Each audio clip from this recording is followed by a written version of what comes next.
Баршаларыңызға сәлем, сіздермен бірге әзірге каналыма қош келдіңіздер. Тіркеліп қоңыраушаны басуды ұмытпаңыздар. Бүгін осындай мейрамдық рулет жасайтын боламыз. Ең алдымен шұңқыр құрғақ ыдысымызға жұмыртқаның 4 ақуызын осылай көпіргенше миксерлеп аламыз. Ағара бастаған кезінде 1 ас қасық қант ұнтағын салып, жақсылап көпіргенше толықтай өзінің формасын ұстағанша миксерлеп шығамыз. Енді бөлек ыдысымызда 4 сары уыздың үстіне шым-шым тұз, содан соң 1 ас қасық қант ұнтағын салып, жақсылап көлемі 2 есе ұлғайғанша миксерлеп шығамыз.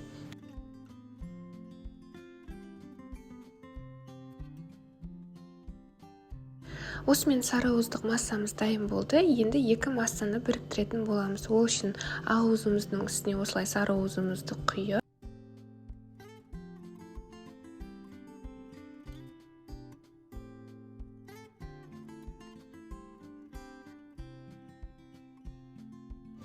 енді осылай видеода көрсетілгендей асханалық күрекшенің көмегімен жәймендеп астынан жоғары қарай жақсылап араластырамыз. Ұзақ араластыруға болмайды, өйткені массамыз басылып қалуы мүмкін. Енді құрғақ ингредиенттерді дайындайтын боламыз. Илектен өткен ұн, одан соң 1 шай қасық қопсытқыш, одан соң 2 ас қасық какаоны қосып, жақсылап араластырып шығамыз.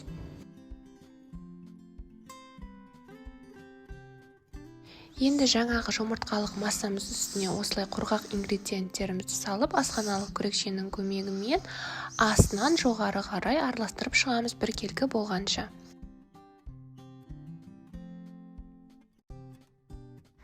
Мінекей бисквиттік консистенциямыз осындай болады. Енді противеннің үстіне осылай пергамент қағазын төсеп, қамырымызды құямыз. Тағы бір ескертетін жайт, пергамент сапалы болуы шарт, өйткені сапасызын алатын болсаңыз, қамырыңыз жабыс қалуы мүмкін.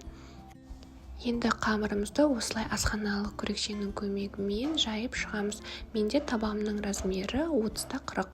Қамырымызды осылай кішкене сілкіп, пешімізге 180 градусқа 8-10 минутқа жібереміз. Енді крем чизді дайындайтын боламыз. Ол үшін осындай бөлек ыдысқа бөлме температурасындағы сары майды, сүзбелі ірімшігімізді, яғни творожный сырды, одан соң қант ұнтағын и дәміне орай ванилинді салсаңыз болады, ол бірақ міндетті емес. Енді барлығын жақсылап біркелкі болғанша миксерлеп аламыз. Егер сізде миксер болмаса, онда асханалық күрекшенің көмегімен немесе қасықпен бәрін біркелкі болғанша араластырсаңыздар болады. Мінекей креміміз осымен дайын.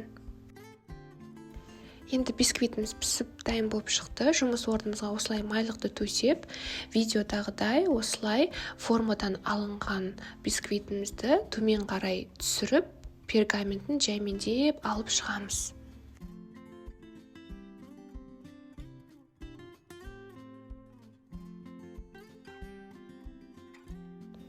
Бізде мини рулеттіктер болғаннан кейін бисквитімізді алдымен осылай 2-ге бөліп аламыз. Видеоға түспей қалды, негізі жан-жағы қатты қисық болып бара жатса, оны да пышақпен кесіп шықсаңыздар болады. Енді кремі жақсы сіңу үшін осылай сүтімізбен бисквиттің үстіне жағып шығамыз.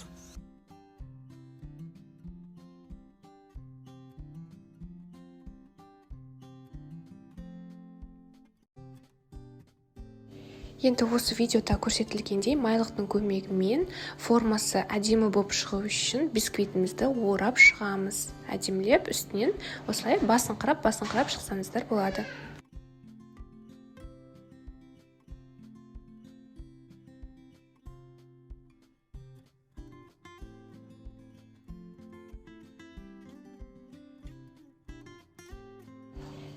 Енді бисквитіміздің үстіне осылай кремімізді жағып шығамыз.